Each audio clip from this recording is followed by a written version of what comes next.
Did I tell you guys this is my first martial character? I did not hear that. This is my first martial character. So I think it's really funny that last session the first thing I did was cast a spell. And we're live. Welcome back to the Wildlands, everybody. Take a moment, get into the zone.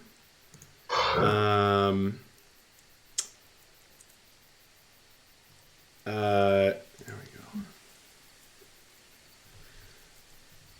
Get into the Wildlands mood once more. Leave the cares of the real world behind and re-enter the cares of walking 15 miles in a day, camping out under the stars, and dealing with wandering monsters.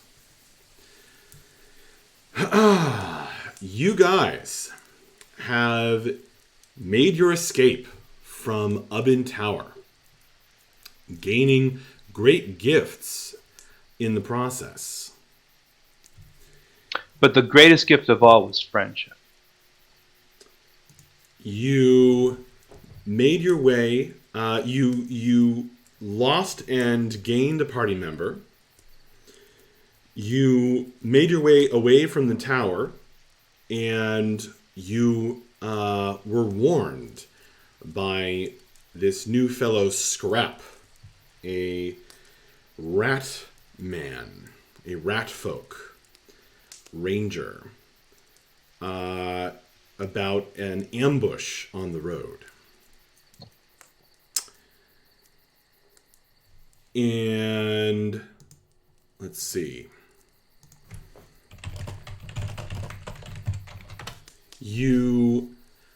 You circumvented the ambush, which apparently had some were creatures amongst the bandits, which was concerning for various reasons.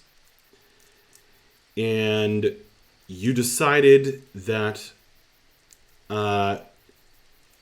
it was best to camp before approaching the fountain, the building with a fountain on the roof that you were close by to. And I believe, if I'm not mistaken, we just did our series of watches through the night, where you were mostly undisturbed except for a few odd sightings. And it is the next day. Am I forgetting anything? You mentioned the strange smoke blowing into the camp. Oh yeah, and wasn't there a weird building that had like a glowy thing coming out of it that we decided to investigate later? That's the same as the fountain was glowing Oh, okay. at night. Alright. Flickering rainbow colors in the distance. Well, not that far distance. Let me think for a second.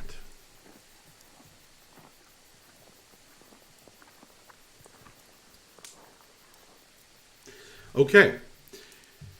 So, it is the next morning. Make sure if you forgot to mark off a trail ration before the previous day that you do so now. And congratulations. Somewhat unbeknownst to you, well, not completely unbeknownst to you, I mentioned that you got ascending.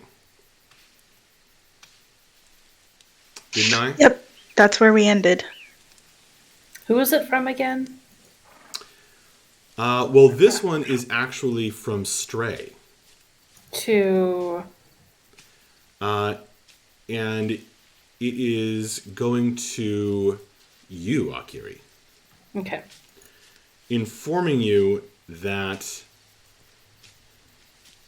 an egg hatched. Oh! And there is a new wyvern baby in the world on the traveling menagerie. The flying zoological ship.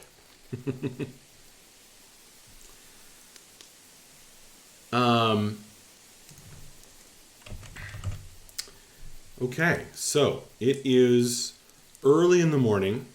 The birds are singing on this, the 26th of Mand. There's still a little bit of chill, but it's really becoming warmer and warmer as the year rolls on. You are on the road. You can see the fountain just a ways down. And what would you like to do after eating breakfast?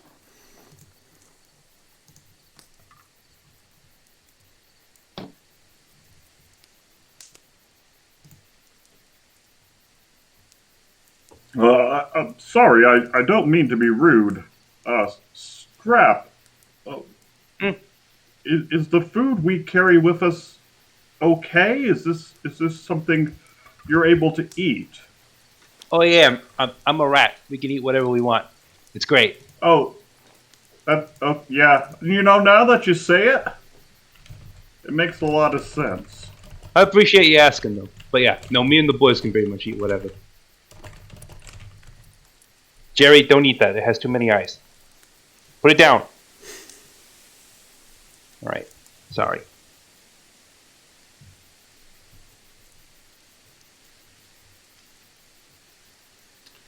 So you've fed the rats. You've eaten breakfast. You've probably broken down camp at this point.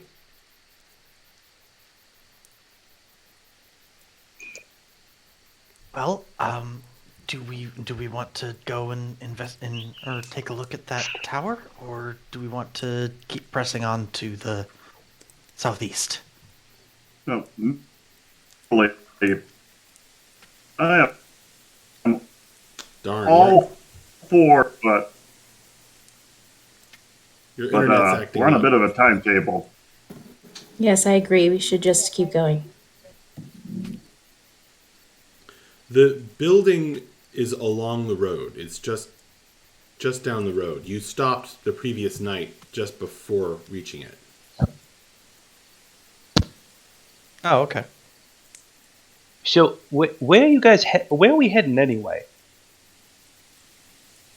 Oh, we're going to my family's place, and then we're gonna go to a big Aarakocra meeting. Oh, all right, cool.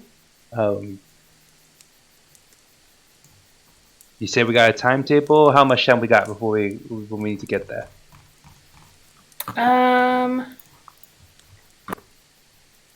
Out of character, I don't remember. Give me a second. I think we still got like Yeah, we've got a couple weeks. We've got a couple weeks before I need to be there. So we'll be okay. It might be a little tight, but we'll be all right. All right.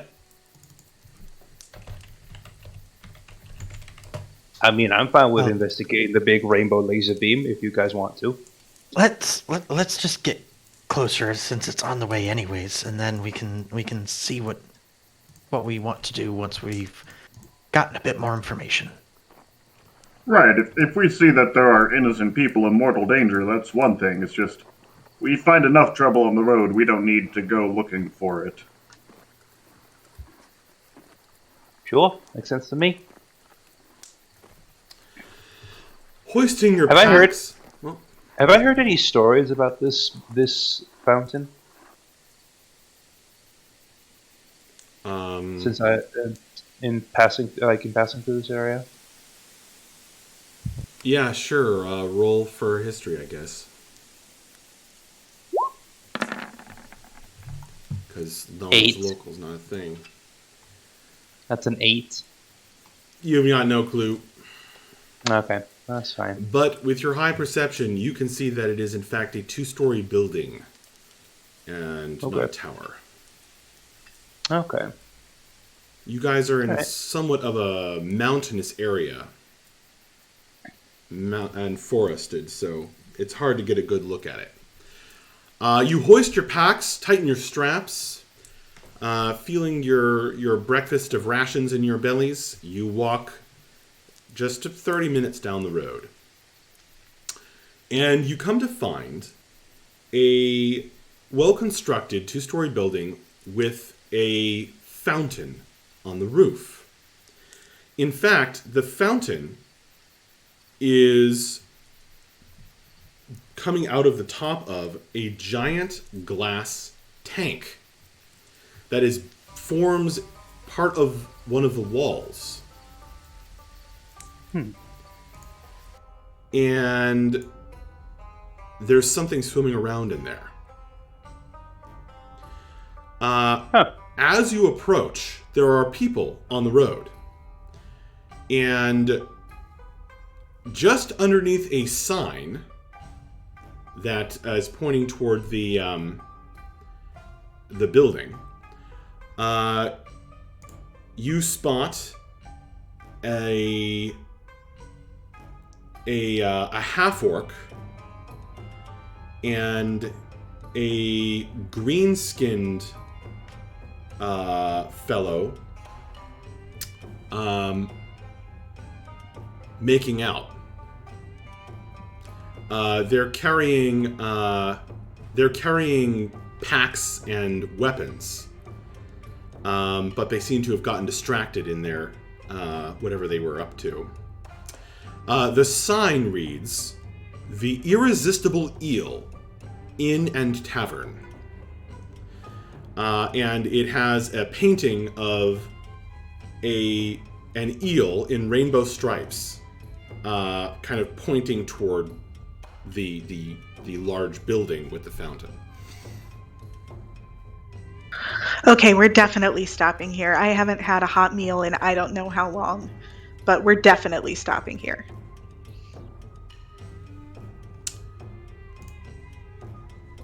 All right, that's fine with me.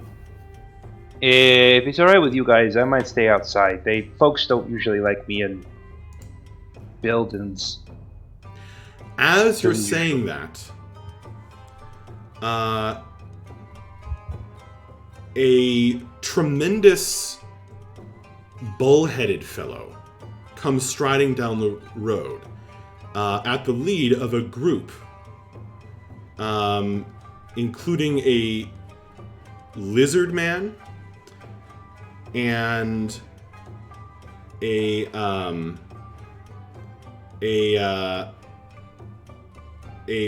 human, but with kind of shrouded in dark cloaks, and they seem heavily armed and as well. And in fact, the bull-headed man has a gem that's floating and swirling around his head, passing his horns. They are headed toward the tavern. Well, they sound cool as shit. Bella will say to Scrap, I'm sure that they won't have any problem with it. Adventurers' bars usually are used to accommodating all kinds, and this definitely seems like an adventurer's bar. I think seeing those guys go in there made him feel a little bit better. So he's gonna still be a little apprehensive, but nod and say, all right. You guys just make sure to vouch for me that I ain't gonna steal nothing, which I'm not gonna steal nothing, so don't worry about it. Just, that's usually the first thing people think when they see someone like me.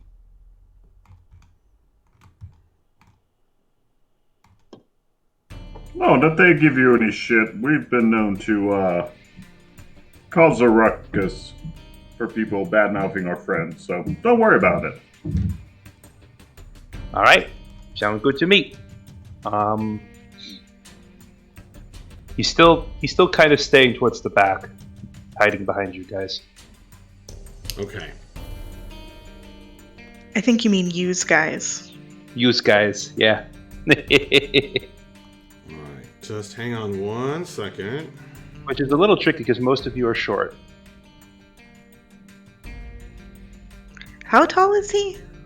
He's only about, hunched over, because he's always hunched over. He's like 4.5 feet tall. Okay. So like it's doable. It's not like we have a big hulking like grog-like figure that I could be like hiding behind.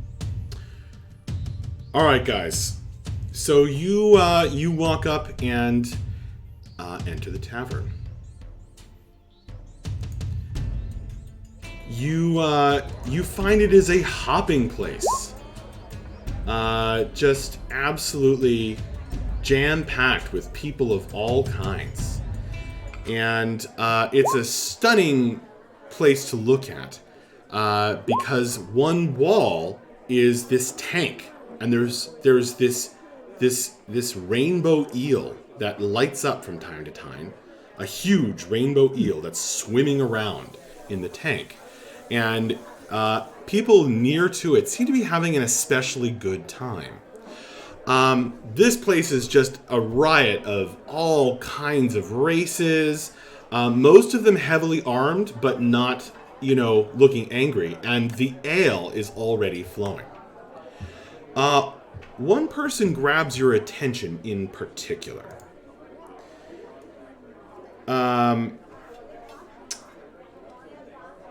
There's a table by the door at which someone is stopping each of the groups that comes in, including yours. You can see that the bull-headed fellow is shaking his head as they walk away from him. This guy is a mid-20s, medium build, unarmed human, which is rather unusual in this place, in simple fisherman's gear. I'm sorry, he just, as you walk up, he stands up in front of the tank. And he's looking at this incredible rippling rainbow eel. Which will the eel, when you look at it, you feel a kind of benevolent ease stealing over you. You feel just kind of friendly towards it. You can choose to make a save against this effect, if you so wish. That is up to you.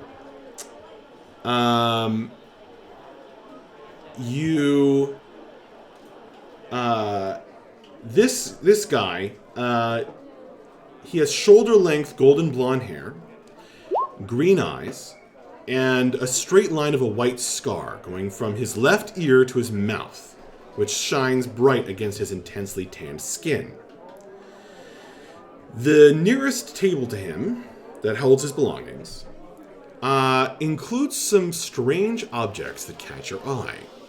There's a curious glass jar of slightly murky, near the bottom, but otherwise brilliantly blue water, with countless minuscule forms flittering throughout. Leaning against the table is a leather-flapped backpack with 2 hoistering holes on either side of the main body.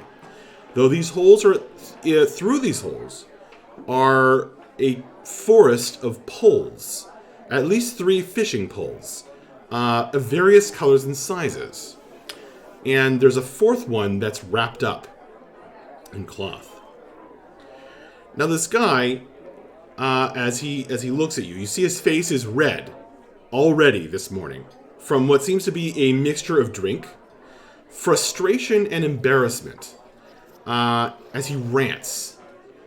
You hear some combination of words spilling from his mouth, including dorsal, knife, electric, something he appeared to be in the middle of ranting about or at the eel in the tank. And so, but, all of this anger and frustration melts away, and he has this joyous smile when he looks at you guys. And he pats the ornate spyglass tied to his waist. And he says to you... Well, finally! Been waiting ages for some new friends to arrive with some new opinions. I just simply have to know. Please, come here. Take a look at this gorgeous beast and tell me, what type of animal do you describe her to be?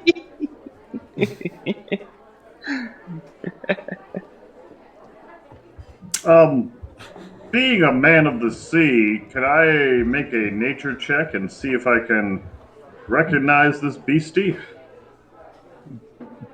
Being a Sure. ranger, can I see if I recognize what kind of animal this is? Sure. You know Is that what? a nature- I don't recognize it. Is this a nature roll or animal handling? Is nature, right? This is a nature roll for sure, yeah. Yeah, that's because that's intelligence. That makes sense. This is knowledge. Ooh, 17. Bref, you don't even know if it is an eel. You know what? I think that's a sea snake. It's a snake that lives in the sea. Scrap, you're somehow better able to pay attention despite everything else that's going on. And you strongly suspect that this creature is not just an eel, but is an intelligent, magical being. Okay. So it doesn't really fall into the normal classification. And you've seen a lot of sea life yourself, living in West Head.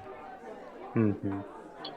Scrap will just be like, I mean, it looks really smart. It looks like it's probably more than just like an animal. It seems magical. It seems intelligent. So I feel like it's not just a normal kind of beast. It's some kind of intelligent creature or something like. The eel regards you with an eye the size of a silver dollar, but black. Okay, like the depths of the that's sea. very big. Its mouth opens, revealing long, needle-like teeth. And it says, in a beautiful, feminine voice, I thank thee for calling me smart. Please enjoy. And she swims away. You all heard that too, right? That wasn't just me. Well, I was going to say it was a fish with a lot of confidence, but now I'm not so sure. Her I'll coils are still immediately rippling look by. at you, Scrap, who I don't know as Scrap, but I'll just immediately look at you and like completely wide-eyed and just... You could hear her too? That wasn't just to me? I guess so. Since she just did. You all heard that too, right? It wasn't just me. Like the thing, the eel spoke. Did we, Max? Yeah, you all heard. Okay. Yeah, you saw her talking. Akira kind of shrugged his shoulder. I mean, yeah, she sounds nice. He was certainly rather fascinating to look at. This is amazing! Barkeep, around for my new friends, please. I'll kind of motion to my table that's kind of right there. If I'm not sure how many seats are there, but if there are enough seats, but like I'm like super excited and kind of like rushing you guys to the table to where the seats are if you're down for that. Hey, watch the table. The tail. Ow! You called for the barkeep, right? Yeah. A tremendous fellow that looks somewhat bestial, very large, kind of hunched over and hairy, yet still humanoid, comes over. He has glowing runes under his hair, tattooed onto his skin. And he says, what'll you have? What would I maybe have been drinking so far? Primarily, what kind of beer or ales? What does your character like to drink? Whiskey? Beer or ale for sure. Oh, okay, yeah. They've got they've got fine Dragon's Breath Ale, Perfect. which is a dwarven make. Perfect. Yeah, I'll order. How many? So there's 1, 2, 3, 4, 5, 6. We'll do about 7 more of the Dragon's Breath Ale, and maybe get 7 more ready on the way. 7 Dragon's Breath ales, certainly. Will anyone be having the breakfast special? What is the breakfast special? Meatballs, curds, deep dwarven blue cheese, blackberries, and rice. That Sounds just delicious. 6 silver pieces. 6? The For the breakfast special. sounds excellent. But could I just get a water instead of the ale? It's a bit early, and well, I tend to prefer water, and Vapos will just kind of gesture towards himself, indicating. The large, hairy fellow kind of sniffs at you with his large, hairy nose, and he says, "Will you be needing a glass or a bucket?" A glass will be fine, thank you. Yes, sir. No offense meant. He gestures at... Vapos, of course, has, like, water hair, and is a watery being, in general. Wow. Awesome. Akiri is going to also accept a breakfast. Okay. Yeah, I'll take a breakfast too. Definitely. Scrap would like one too. I only have gold though, so I'll give him a gold piece.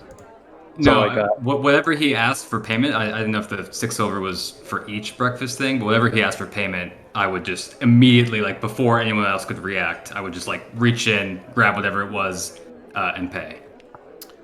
Okay. So that was Very 3 generous breakfast of you, specials sir. and 7 ales? Is that right? 6 sales, right? Something like 6 that. ales. 6 ales. Yeah. 6 ales. And a Oh, glass make of it wine. 5. Akiri wants tea. Okay. Yeah, Akiri's like 5 years old. Well, the so. fine tea... and She's the ale older are than the that. same- Go away. The fine tea and the ale are the same price. Which is 3 silvers. Actually, 4 silvers. So that comes out. So was it 3 breakfasts? All right. So Yeah. 6 times 3 is 18, and then 36 silver. 36 silver pieces. Oh,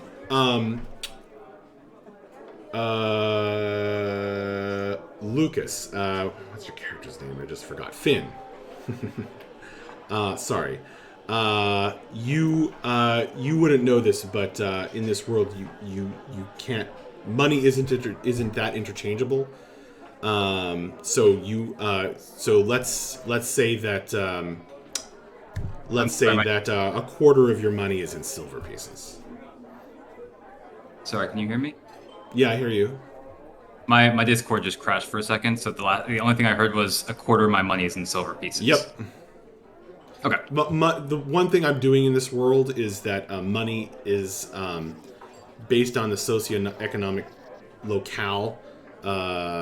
Like, it's not that interchangeable. Like, they may not be able to take gold pieces here, although Got it. you suspect they probably do. But you know, they've asked for silver pieces. Okay. Then in that case, I would take out for 36 silver. I would give 40 silver. Okay. To the barkeep. Okay. So within a few minutes, the large fellow is going to have to call a short male elf over and a dwarf to help him serve all of you. But it actually the ales come pretty quick. The food takes a little bit longer, but pretty soon you guys have a giant spread out on your large wooden table and by the tank. And depending on your character's preference, you are probably having a really good time. Mm-hmm. Akiri passes her meatballs to anyone who wants them. There you go. Oh, I'm pretty confident the my little rats are probably skittering over to you and immediately snatching those out of your claws. Anybody want a... Okay. You can have them. They squeak You say appreciatively. your rats are eating her food? Mm-hmm. I mean, she was offering it, and they immediately jumped on that. Got it.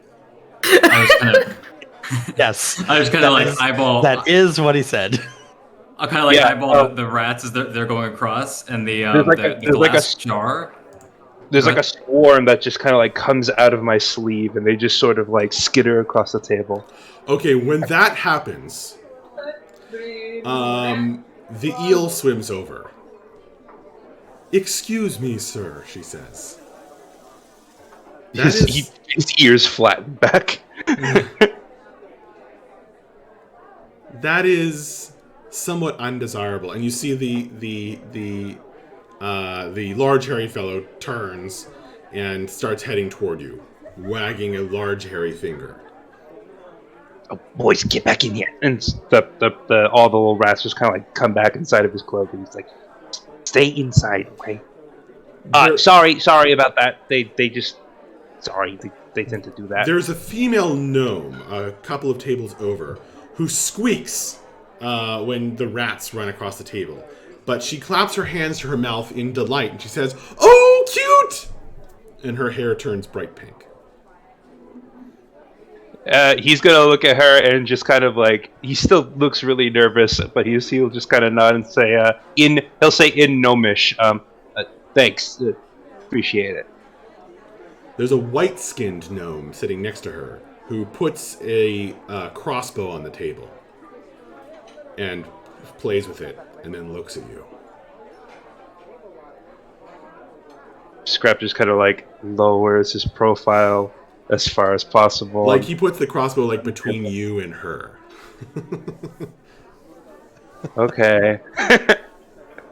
Scrap is just like ears are like down. He's just kind of like looking at his food, and like kind of occasionally you hear him whisper like a rebuke to one of the rats in his coat. Like, Okay. Stop moving.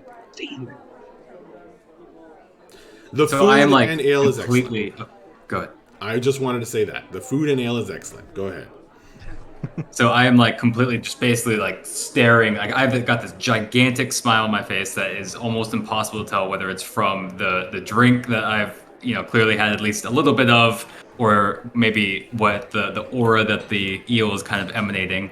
But I'm just kind of staring at Scrap with like this huge smile on my face.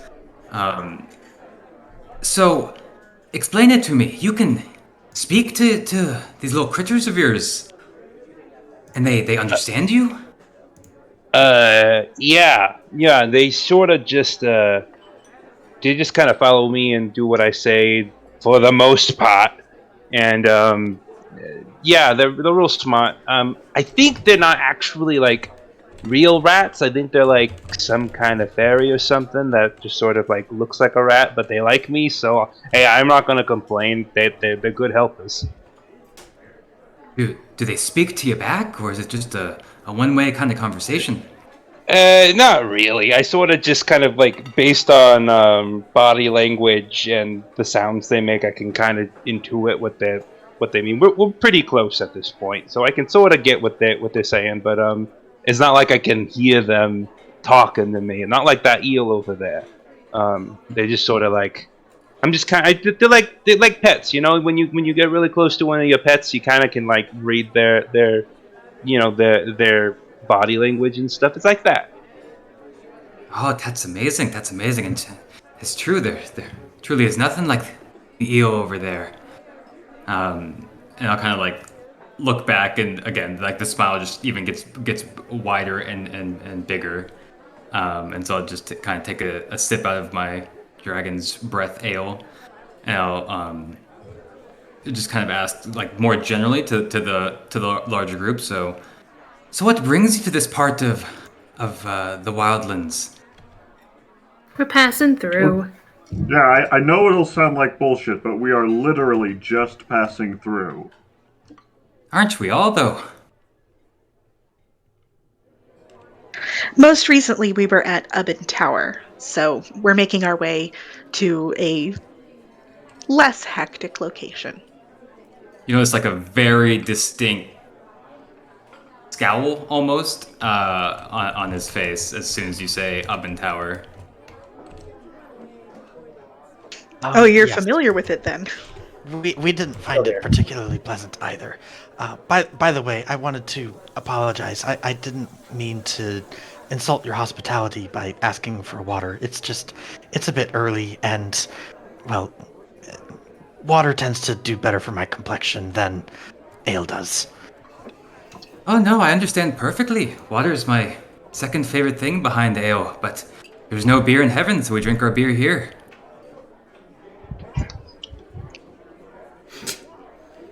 Is a very interesting philosophy. I hadn't really thought of it that way.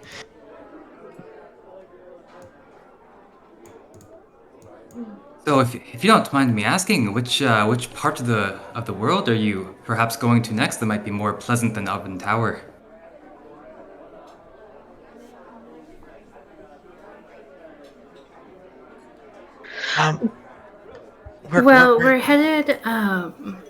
We're headed kind of southeast for now, just to skirt around the lake, and then we're gonna go south down to where my family comes from, and then after that we're gonna head up north and go to a big Aarakocra meeting. Oh, quite interesting indeed. Mm-hmm. Down Arkney way. Yeah. Quite familiar. And then he kind of starts to go into a different sentence, and he interrupts himself very quickly with sorry, my manners seem to be getting away from me. My name is Finn, and he kind of like points to his very clear, very worn, like tanned fisherman's gear that he's wearing. So kind of like fisherman's overalls with his oiled backpack that Max described earlier. He's kind of like, I'm similarly trying to get down to the lake for, frankly, a multitude of purposes, and would certainly love some company if we could perhaps come to an arrangement on what that might look like. Kind of looks at. I'm assuming you guys are relatively heavily armed and/or armored. Mm-hmm. So he kind of looks around at like clearly the discrepancy in arsenal, and kind of uses that to just make the point of why he might be needing some assistance. Well, we happen to be heading that way anyway, so I certainly don't have a problem with you traveling with us for a while. It can get pretty hairy out there in the Wildlands. It's very true. We're normally I'd go very far out of my way to avoid the next stretch of territory that comes with and kind of like looks at Vapos. That makes sense. I get it. He kind of looks at Vapos and he's like, the next stretch is you probably are familiar, but not very friendly to those who rely more heavily on the water.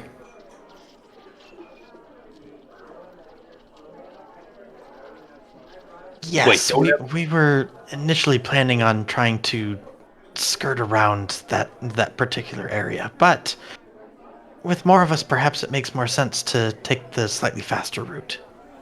Oh, I would always be in favor of avoiding that area. Certainly don't go out of your way just for me.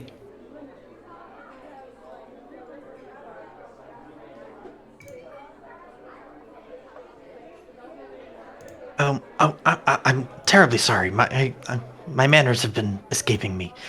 My name is Vapos, and we as a group, we're known as the Wanderers. The Wanderers? That's a quite apt name for a place such as this. Well, we have been we have been wandering for quite a bit of distance.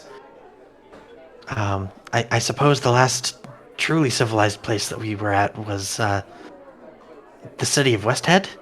Or wait, no, there was that goblin town that I forget the name of. Oh yeah, that was a really weird place. Yeah, I don't know if I'd call that civilized. I mean, it wasn't wild, but there wasn't a lot of order to that place. I suppose the only point I'm trying to make, we've been traveling for quite some time. I think civilized society is not all it's lived up to be anyway, so I tend to agree with the more wanderer lifestyle. I myself live more of a nomadic life as much as I can.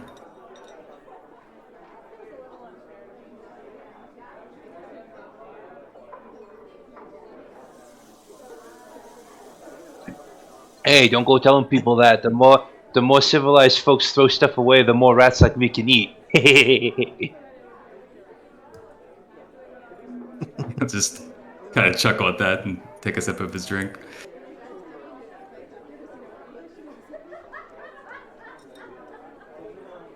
So is it only fishing that takes you down to the lake? Well, there's quite a few different things, to be honest. Where the fishing's always been my main draw, but I'm also on a bit of a mission, I guess you could say. We've been hearing some strange reports of kind of like is trying. You can kind of see very clearly he's trying to be a little bit discreet, but isn't particularly good at that. And so he's like, we've been hearing some strange reports of some strange things that need investigating. Oh, nice. Strange and like what? Like what are we talking about? Some aquatic life that's not where it's supposed to be anymore.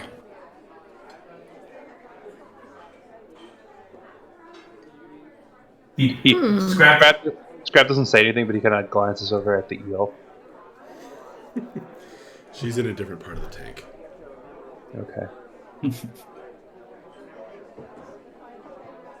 That certainly does sound very interesting. I can see why that would draw your attention.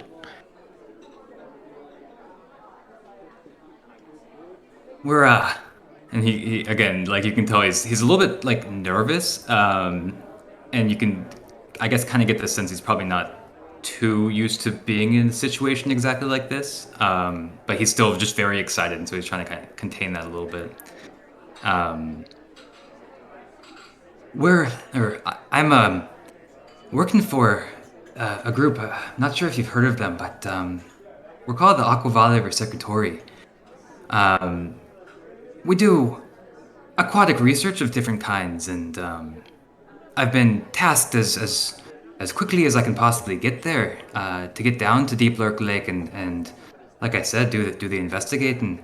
And so, because of the slightly rushed timeline from what I'd normally do, I normally would like to just travel alone, but that's unfortunately what draws me to request additional companionship such as yourselves.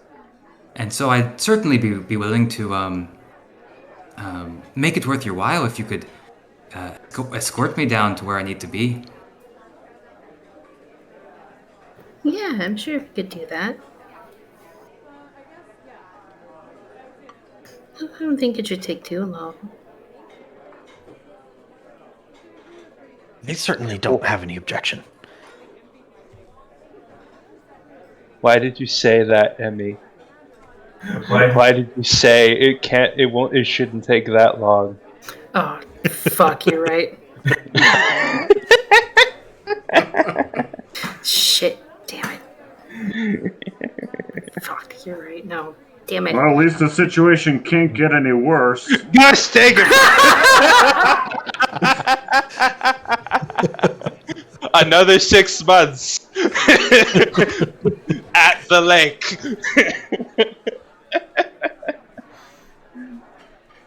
I mean, just as long as we don't find any, like, really weird sorceresses, I can't imagine it won't be that bad. You guys keep you're using a lot of very specific language. You have some kind of history with lakes and stuff?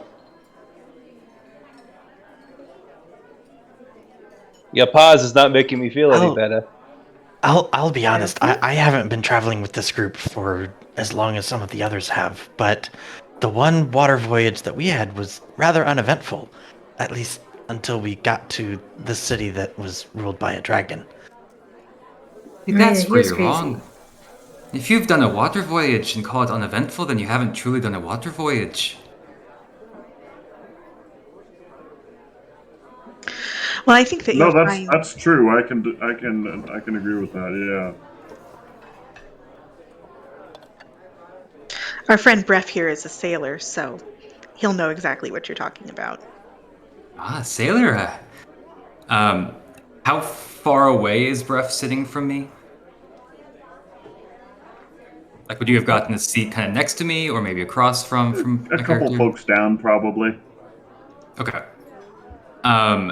Not like in your face, but Finn will kind of lean forward as close as he can kind of reasonably get, and take a huge like sniff, trying to smell.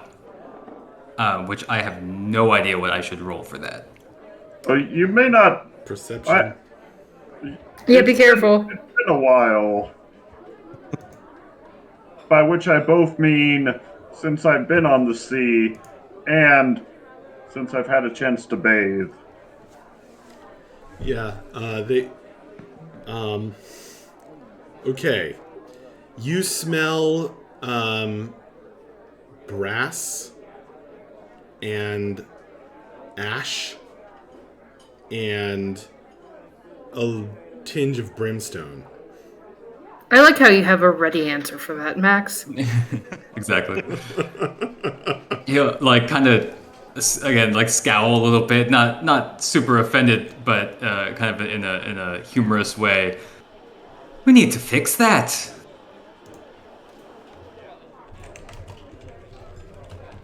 Well, there are times I miss the sea, it's true, but... Sorry. There's a lot to keep me on the land right now. I can understand that. I spend less time at water than I would ever like to these days. You did understand it? All right, because it seemed really weirdly cryptic to me, but I'm glad you got it. I can simply understand the desire to be at water, but the necessity to be on land.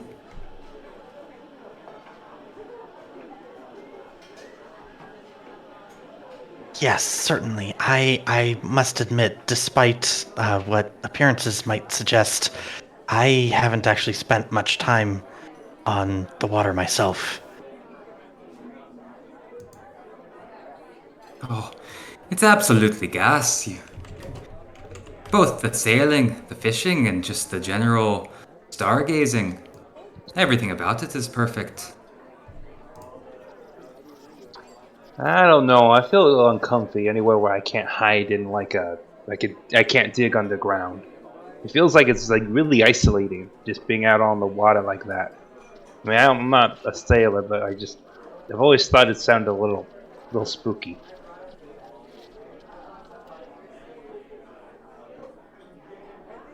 I suppose if you do it right, there's plenty of places to hide, but if you don't know where to, I can see your point.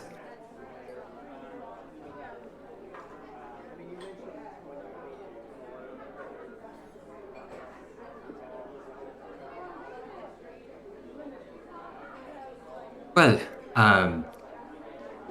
more specifically, the areas I need to go to, or the area I need to go to, from the reports that we've been hearing, kind of the eastern shore of the lake is the primary destination. And depending on where you're going to next, I could perhaps provide some insight or some information as part of my kind of quote, making it worth your while.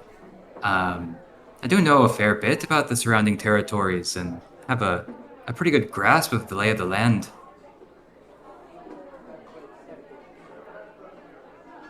It sounds good to me. That certainly does sound rather useful. Yeah. Yeah, and that's literally the direction we're going anyway, right? Mm-hmm.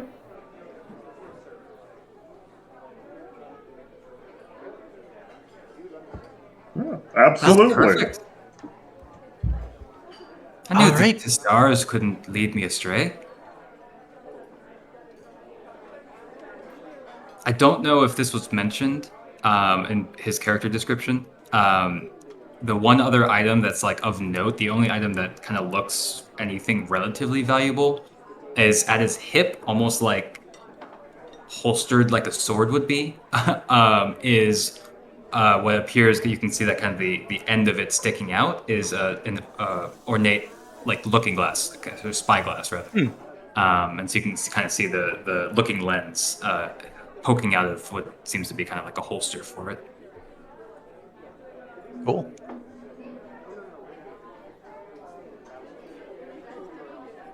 Well, I don't know about you guys, but this has got to be some of the best goddamn food I've ever eaten in my entire life.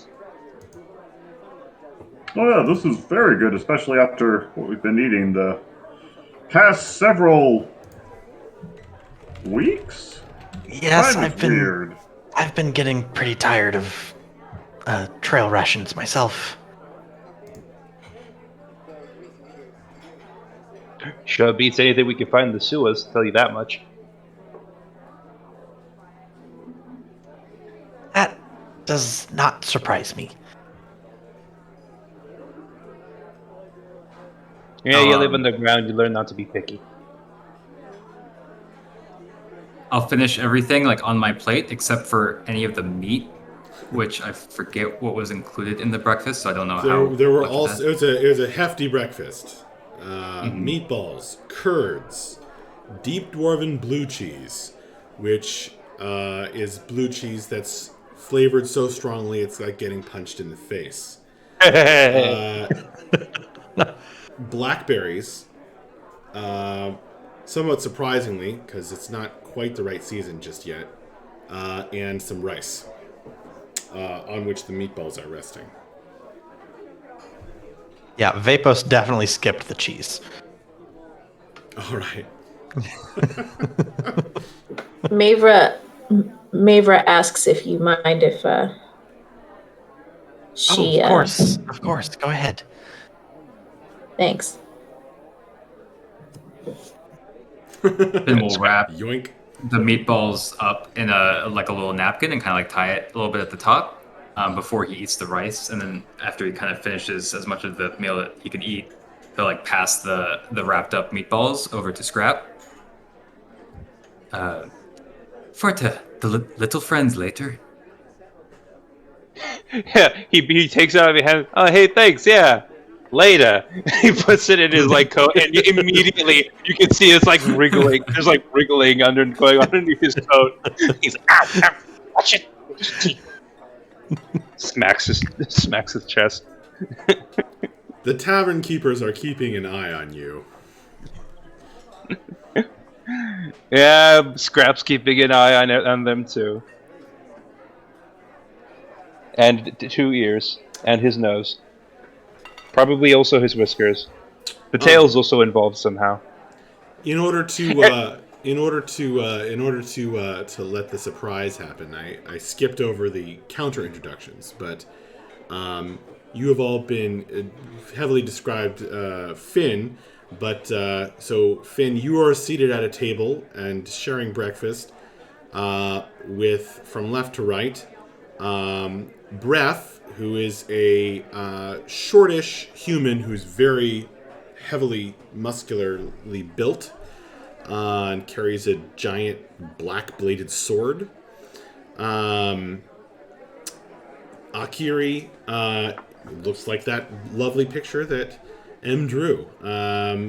She's a pigeon type Aarakocra, wearing a chalice symbols of the god Zhurk.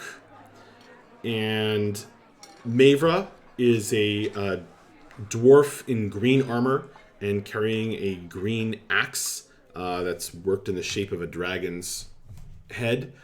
And she's a doughty dwarf.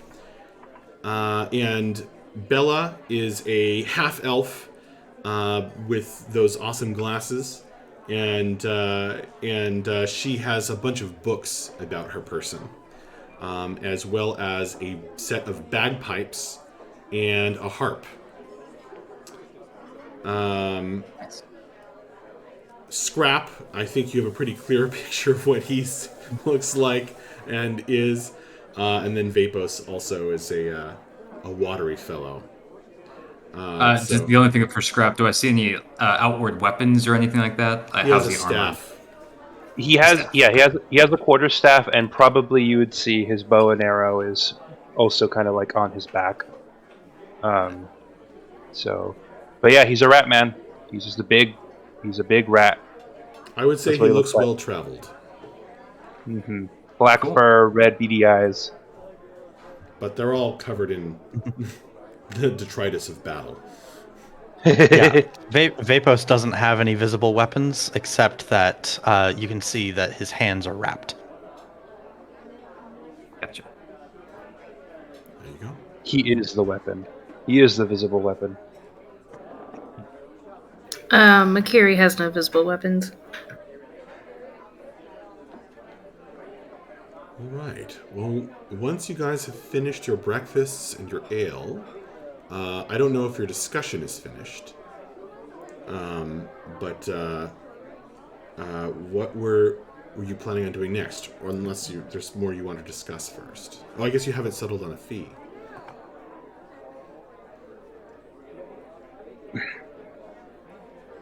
I mean, Scrap doesn't feel like he can speak for the group right now because he's still pretty new, so I'm leaving that up to you guys. Yeah, Vapos is definitely not the negotiator. Bella, you're the bard! Well, in terms of making it worth our while, I was wondering what exactly you had in mind.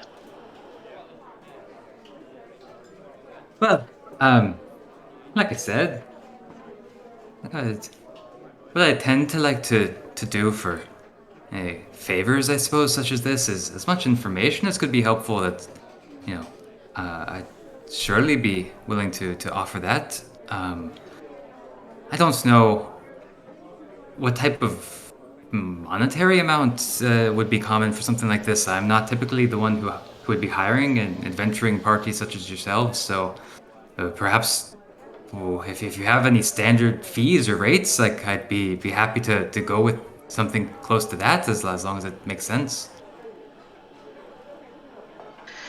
I have no idea what kind of check I would make to know what the going rate was for an adventuring party.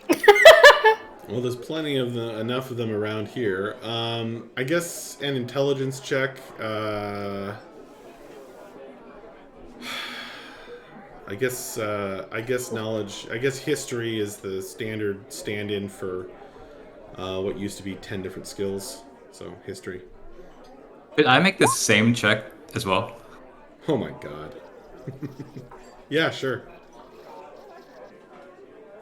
Well, that was unfortunate. I guess I have to whisper now. 1 second.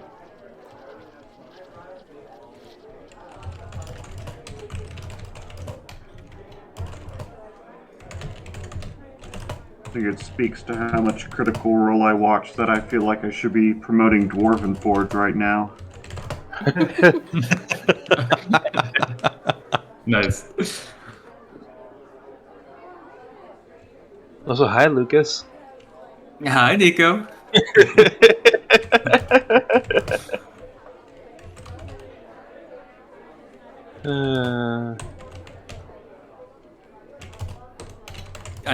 making the character, I accidentally hit a couple buttons because these character sheets are like minefields of buttons. So I moved my account name to Test to try to be really sneaky. So that's why my name is currently Test.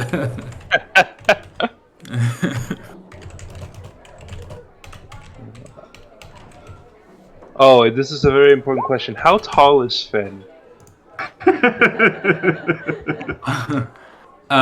He is like 5'11". You are the tallest person here. Yeah. I was trying to be kind of short. We are all 5'11"? 5'8", and yet I'm the tallest person in the party. We are all munchkins. Part of it is that Scrap is always kind of like hunched over, but like even then, he's even at his full height, he's only like 5'9" maybe. Night, Danielle. Night, Good night, Danielle. Yeah, and then you have Akiri and the dwarf, who are roughly the same height. Akiri's teeny tiny. Oh, that's hilarious. And then Bref is, what, 5 foot? Around there. I don't know if I wrote it. Let me check my character sheet. Roughly 5 something. 5'2". I kept forgetting how short Breath was. Kid, and I kept thinking he was like this big, like tall, beefy barbarian, and then I had to keep like I would keep having my characters like I hide behind Breath, and then I'm like, wait, that doesn't work. I'm taller than you. I sent you both Discord messages. Yeah, I saw that. Great, thank you. I didn't get mine. You did or you didn't? I didn't. You didn't get a Discord message? Direct message? Oh, a Discord message. Whoops.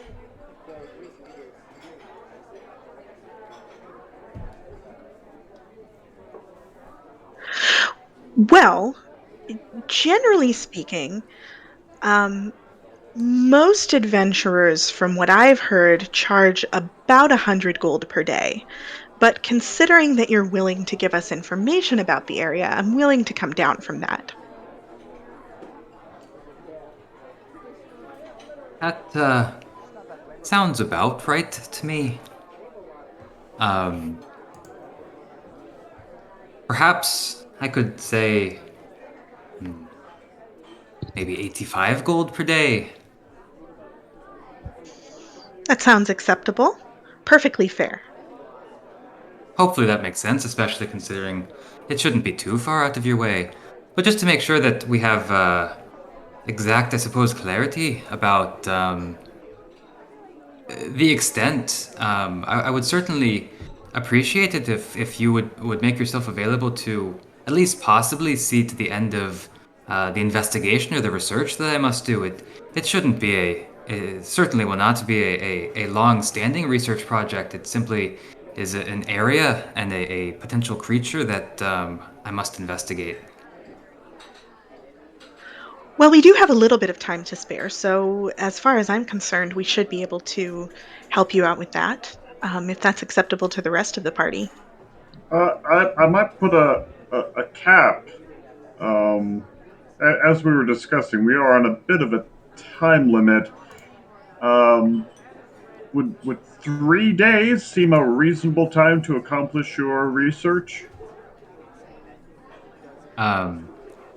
If I'm not mistaken, the closest path to get to the east side of the Deep Lurk Lake runs at least 3 to 4 days from here alone.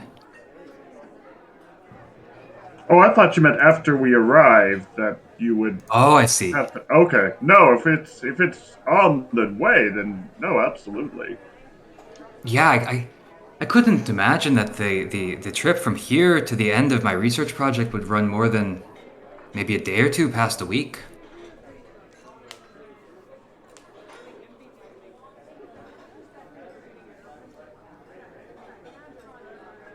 Well, I think that sounds very reasonable.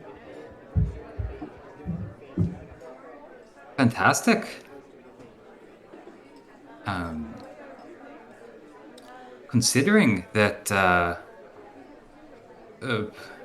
I suppose depending on the route we take there, and he kind of looks back at Vabos, could potentially determine the length as well. And so, what are your thoughts about taking the shortest route that puts us in perhaps some slightly more treacherous areas from what I know, as opposed to the longer route that may have marginal more safety? Well, I'm not terribly familiar with the area. I just know that that if we were to go directly south from here, directly towards the lake, then it would tend to be much more, well, dry before we got there.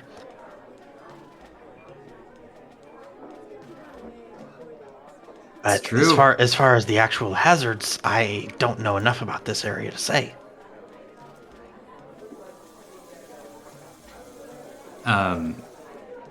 Max, do I have like a map, I'd imagine, of some kind? You have this same map that everyone's looking at. Okay, great. But you have spent some time here, and you could have been gathering rumors and or getting info about the surrounding area, if you wish. Yeah, is there a role I could do for that? For what I've heard? Yeah. Go ahead and make a persuasion roll. And you can also make a survival roll.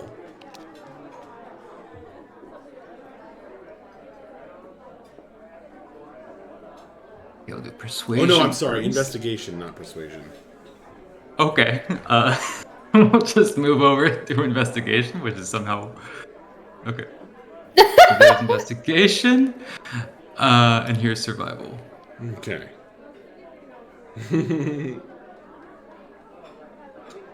All right.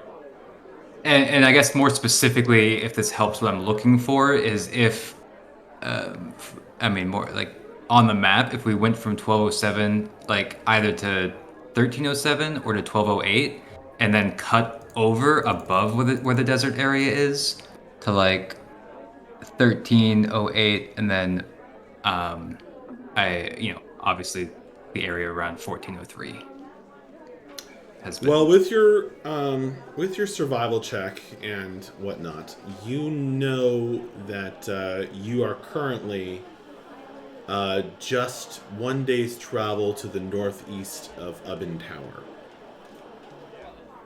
Oh, sorry, I was zoomed out. It's 1409, which I know we've talked about.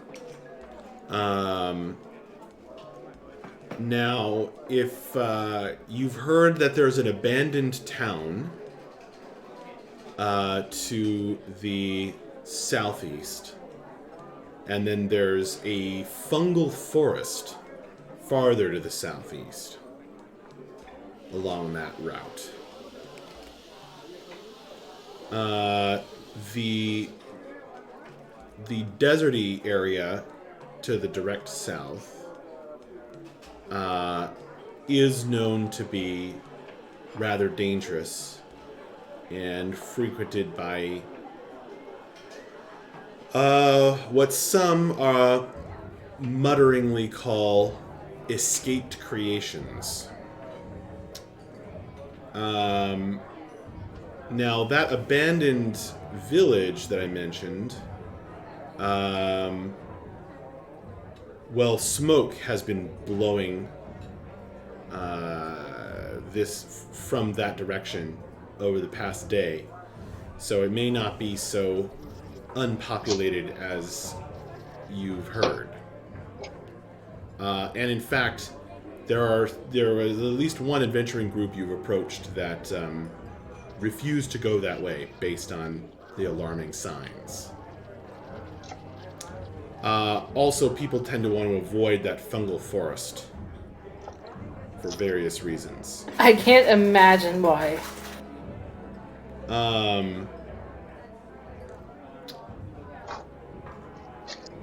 There's farmland past that, which tends to be somewhat safer, albeit somewhat open to attack. You've heard about giants. And Let's see.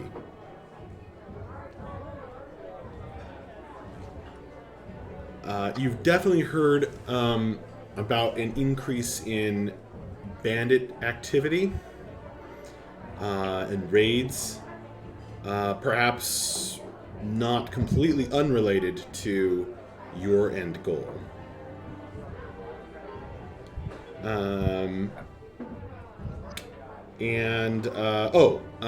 You definitely would have heard about the community known as Monument, farther to the southeast of the fungal forest.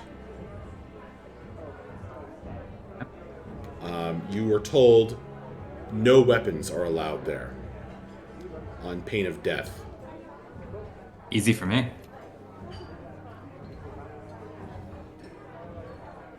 Cool. So yeah, he'll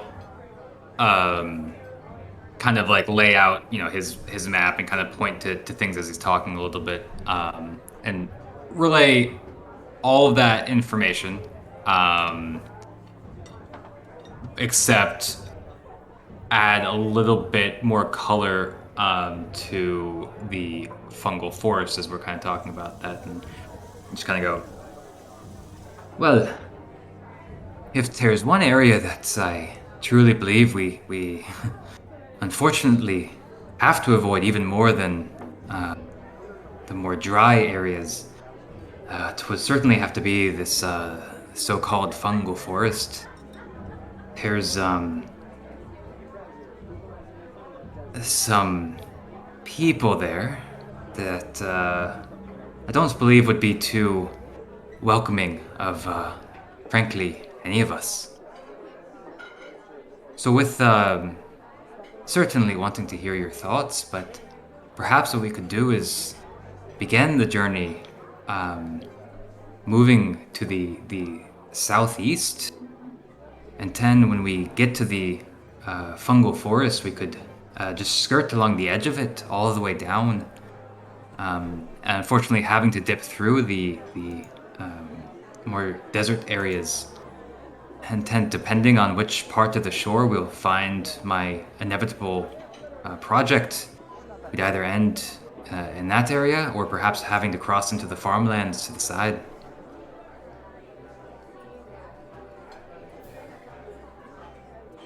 That seems reasonable to me. As far as this more desert area, the dryness isn't a huge problem. It's more just an inconvenience. I can ensure that we have enough clean drinking water that we need every day.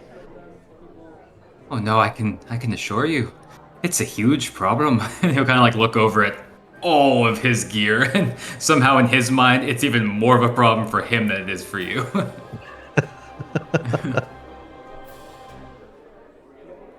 That's fair, but perhaps that means you're right. Maybe it is best if we just take the one day down that route and take our chances in that abandoned town. Well, I figure that if the abandoned town does look so intimidating, like there's some significant threats there, it shouldn't be too hard to just avoid it, I'd imagine.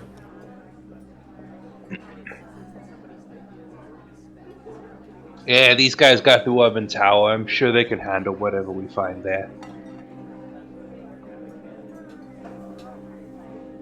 Any other thoughts, or do we believe this might be the best course of action?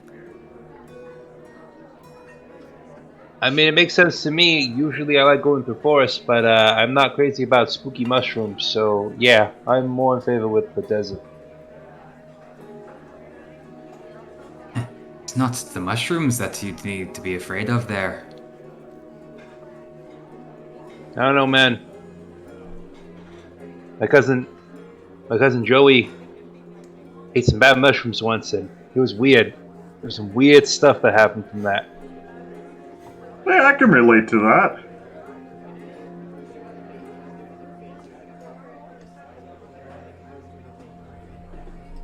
Well, if we're agreed, then I mean the day is still early. Should we go ahead and set out? Well, I'm ready. Well, Yeah. just one last thing I need to do. Max, do I have a room here? Have I stayed here? I would think so. Yeah. Yeah, I think I'd be looking for the right adventuring party and probably hadn't found it For as of sure. yet. Let me just go clean up my room and make sure I haven't forgotten anything there. All right, cool.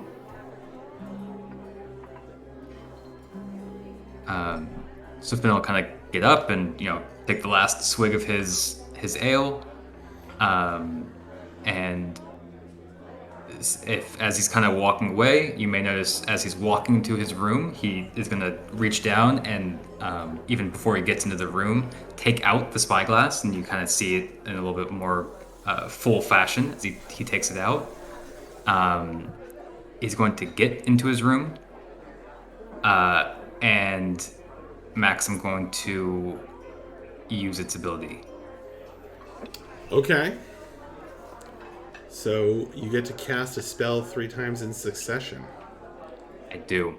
All right. And so I am the first. So you want to do this in private? Yeah, I mean he's not being super private about it. And I don't know how far away the room is, but it's upstairs. He probably would have invited if somebody wanted to come with them or whatever. He's not trying to be private. He's just trying to get away from the main crowd. Okay.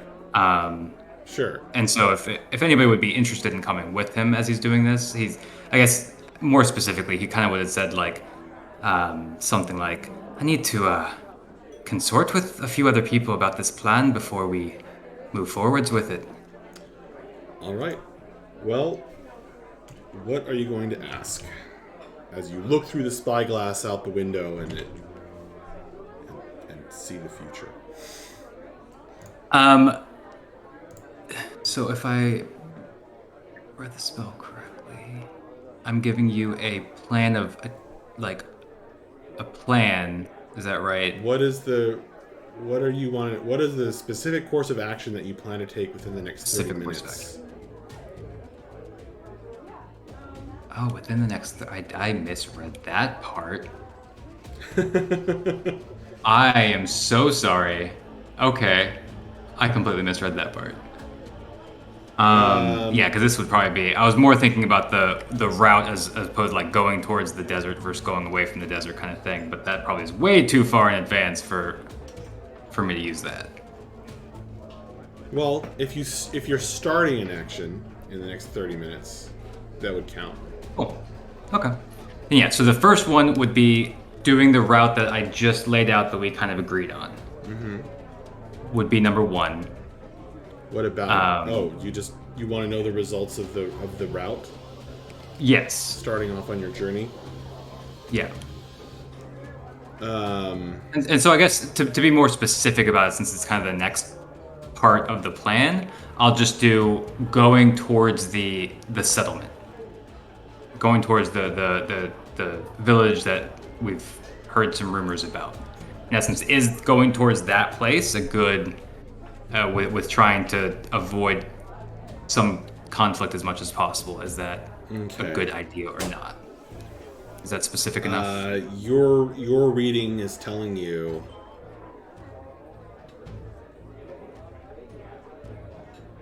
wheel and woe.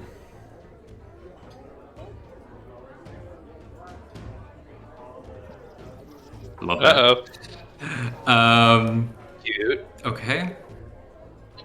The next one would be going due south and then spending more time in the desert. Okay.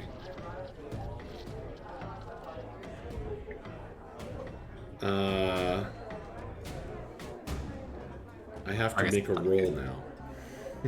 Yeah.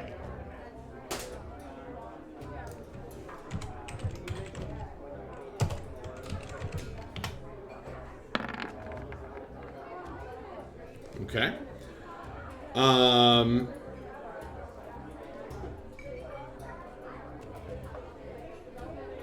Nothing. Okay. And then the third one is me partying with this group of people that I've just encountered. Okay, I have to make a secret roll. You have to make. I think it's 2 secret rolls. I mean, it's an additional chance if I read that correctly. Mm-hmm. It's a 25% cumulative. Jeez. Yeah, this is the next roll. I think. Okay.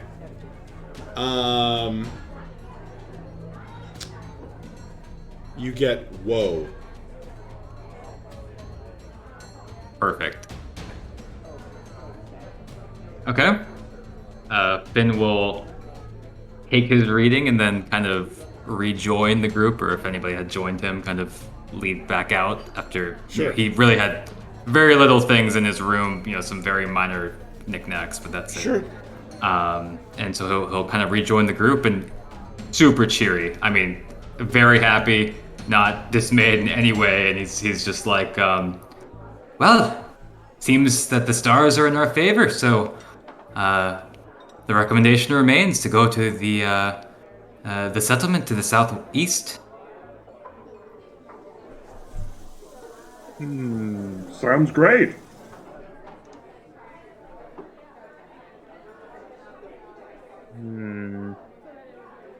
Well, I'm ready to leave whenever you are. I have just received a request from on high. Max, is there any kind of mail service that travels through this inn? Mavra would like to know. Yes, there is. She could definitely receive letters here. Well, she's hoping to send one. Ah, okay. She isn't quite sure how much information she wants to send yet. Would you be okay with her putting that in the Discord over the coming week? Sounds perfect. Okay, I will let her know.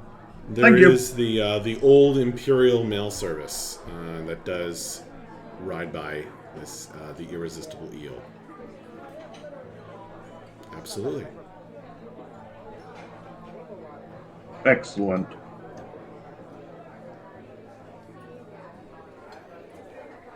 Okay, you guys pack up your stuff. You stand up from the table, feeling a bit more wobbly, but much better fed than you sat down.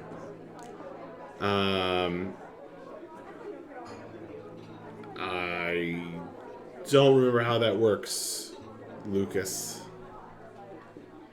I do. Okay.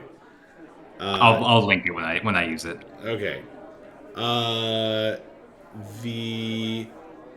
You guys well, Finn pays your tab, and you set out upon the southeasterly road. You are trekking. And I'll also go ahead and pay the first day's fee of 85 gold. Okay. Cool. I'll pay. Well, the rest of you can. You guys agree with do whatever daily you will with that money. The coins smell a bit fishy, but they are legit. And you are heading down out of the mountains, out of the forest, and toward the grassy, tree-dotted plain that rolls away from the foothills, and you can see occasionally as you take the winding road onward.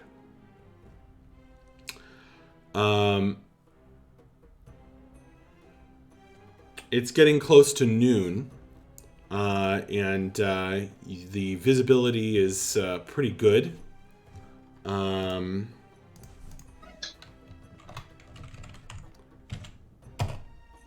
Go ahead, and so now we get to do the travel rules. So you guys have these 6 boxes, and you need 3 successes before you get 3 failures.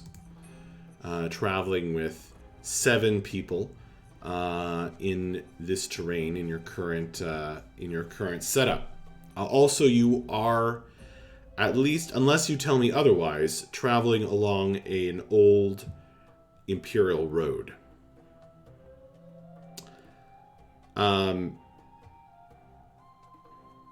Now, sometimes yes. So, whoever wants to, please narrate how you help the party travel safely. I got something. And you can propose a skill of your choosing. Yeah, I think Scrap would be doing what he does best and using his very keen senses of perception to keep on lookout for any potential threats, any perhaps potential good shortcuts, but mostly for the most part, just keeping an eye, ear, and nose out for any danger that might be coming our way. Make sure we're not caught by surprise.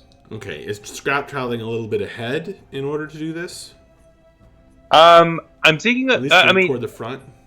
He's towards the front, but yes, he's definitely towards the front. Okay. But I'm thinking of it less like scouting ahead and more like just keeping an eye out for being aware of his surroundings. All right. Go ahead and make a perception. It's perception, right? Mm-hmm. Go ahead and make a perception roll. 25. Nice. That is definitely going to put a success up on the board as you guys climb down out of the mountains. So is it something that each person has an opportunity to offer something that they're doing? Yeah, I mean, it's whoever wants to jump in. Now, just for jumping in and trying, Scrap gets 1 temp HP.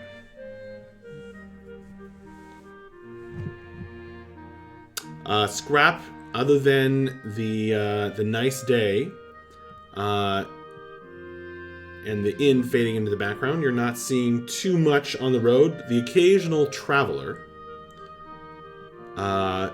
most of them seem to be heading north or northeast.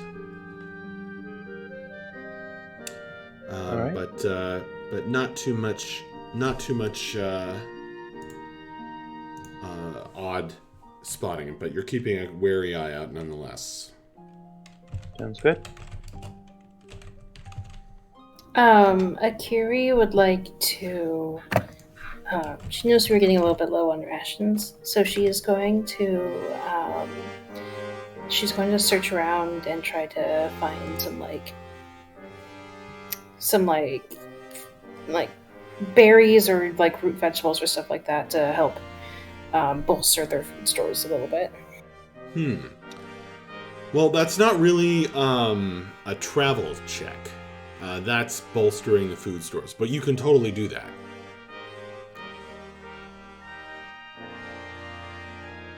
Okay, do you need me to make a roll for it or anything? Or? Yeah, that would be a survival check. Cool. Who else wants to help you guys travel safely? Vapos has got something. Oh, go ahead. Go ahead. Go. No, please. Okay. So you mentioned that there were some travelers that were mostly heading north, kind of coming opposite us. Vapos would be paying pretty close attention to them and just kind of trying to get a read on their general situation because, we did encounter some bandits on our way towards the tavern, and we saw a lot of pretty rough-looking people in the tavern. So just kind of keeping an eye on them, making sure that there's not anybody who means us any ill will, and also just like, are there people that are trying to run away from danger? Is there trouble that's up ahead that these are people that are just getting past? That kind of thing. Just kind of getting a general read for what skill the other travelers on the road. I'm thinking insight.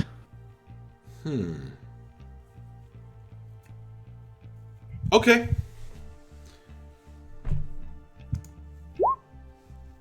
That's a 24. Cool.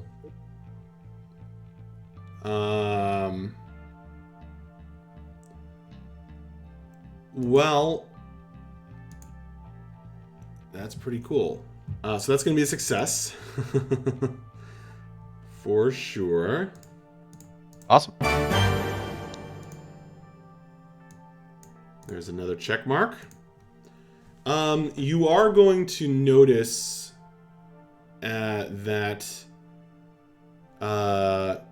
one group that's going to catch your eye is another likely adventuring party like yourselves. There's a centaur.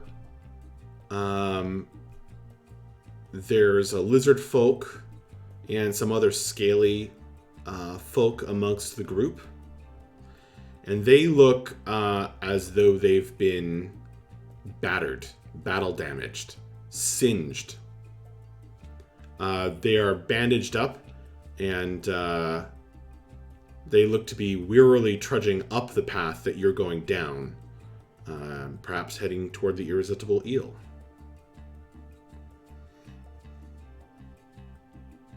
Okay. I'll definitely make a note of that and let the others know that we may be up for some danger ahead. Based on that. Yeah, there's a smell of smoke that accompanies them. Actually, the smoke is blowing in your faces as you guys travel this road from the southeast.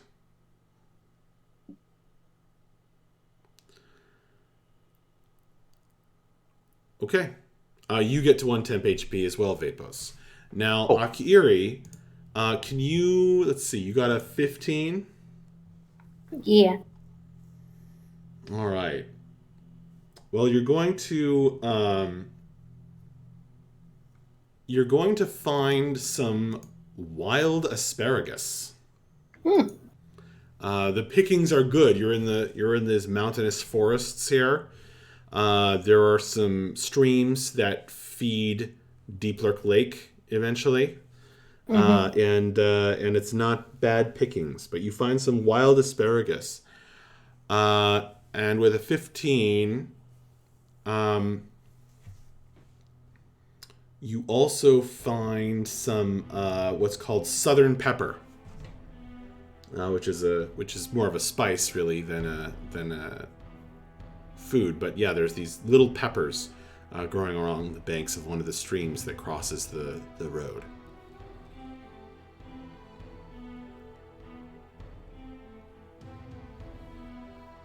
So there you go. That would all those findings would equate to perhaps one day's rations.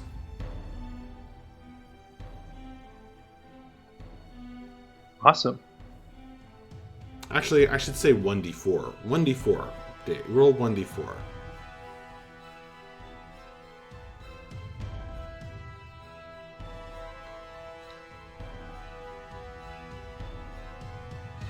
Akiri?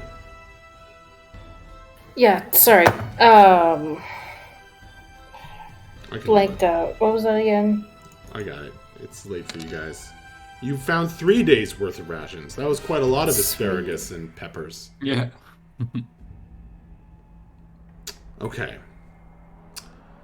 You guys are now leaving the foothills behind, and you're out on the plains. And visibility is a bit funny here. You feel like your view of the landscape is dominated by this music is way too dramatic. You're dominated by clumps of trees here and there, and then structures. There are structures dotted about the landscape. Perhaps long defunct and overgrown farms. You see a mill, a stone mill broken down. These are all somewhat off of the road, which I'm assuming you're continuing to follow. Although, correct me if I'm wrong.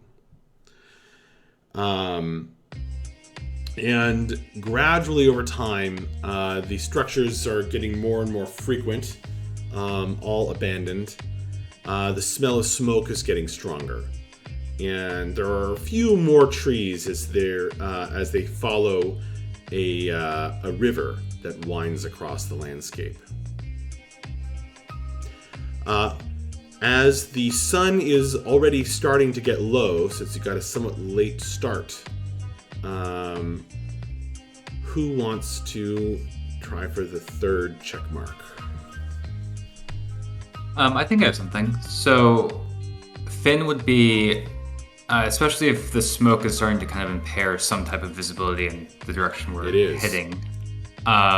Finn would be primarily trying to find any potential threats of additional travelers on the road or off the road by kind of listening out for any abnormal animal sounds. So like flocks of birds that are suddenly fluttering that are probably flying away from something, or significant amounts of squirrels or rabbits or whatever inside of the trees moving away from something, and clearly understanding that they're probably a little bit heightened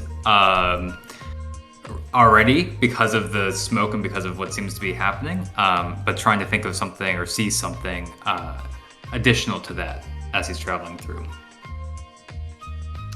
Are you advocating for perception as well? Perception, nature would both make sense to me. I think nature ties in more with just his understanding of the animals. So if you're looking, one rule you wouldn't know necessarily is if you do the same skill that someone else used, then the DC goes way up. Gotcha. I was trying to more just move into his understanding of the animals themselves, and if he sees birds flying in the direction that he knows that they shouldn't be flying in right now. Okay, so you're checking on the wildlife to try and determine any sources of danger. Go ahead and make a nature check.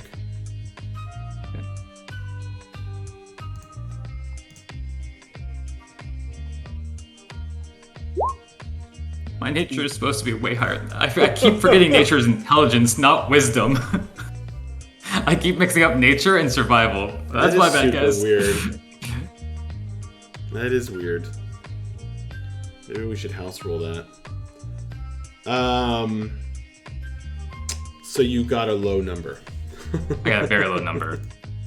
Finn is not holding his weight here. Welcome to the Wanderers. The dice are fickle.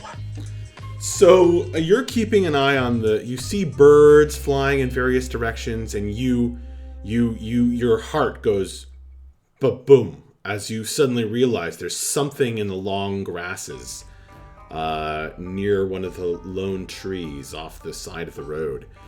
And you stop the party for a second. And you say, "Look!" And then you realize that the birds are flying away from a three-tailed lynx that is stalking them through the grasses, and it's certainly not a danger to your group. Pretty cool, though. With its three tails, super interested in this lynx.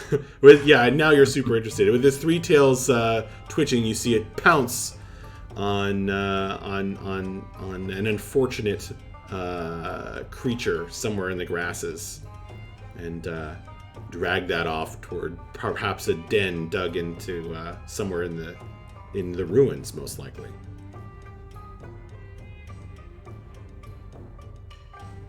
Interesting.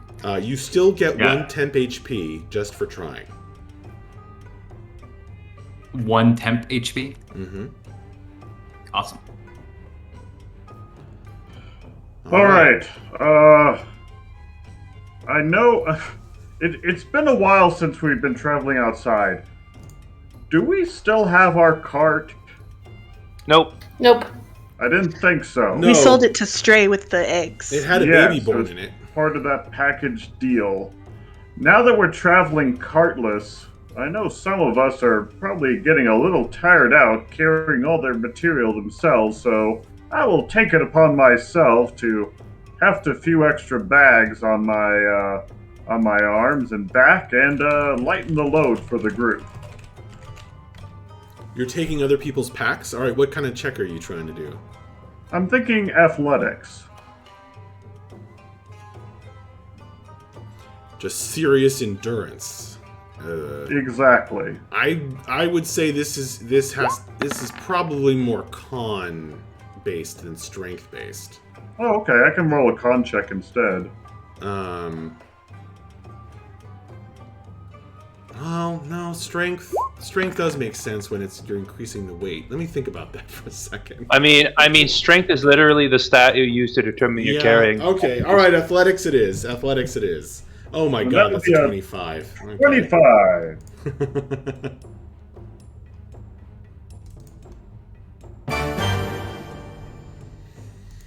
All right, that's a success. Not a clean success, not a clean sweep, but a 3 successes before you got 3 failures. And as you guys said, you were following the road. By the time dusk comes, and the sun sets and darkness gathers, you are at the abandoned village. And there are 3 columns of smoke coming up from within it. And you know, it's almost like it creeps up on you because you know there's no like clear demarcation, like there's no walls of this village. So it's just kind of like the structure, the ruined structures get more and more clustered. And you guys, as you said, you were staying on the road the whole way. So you really are amongst the town now. However, you can decide what you want to do from there. Is there any visible or inferable kind of bodies of water surrounding the town? Like, is there any nearby lakes that I may... Yes, let me actually show you what you guys are seeing. Hang on.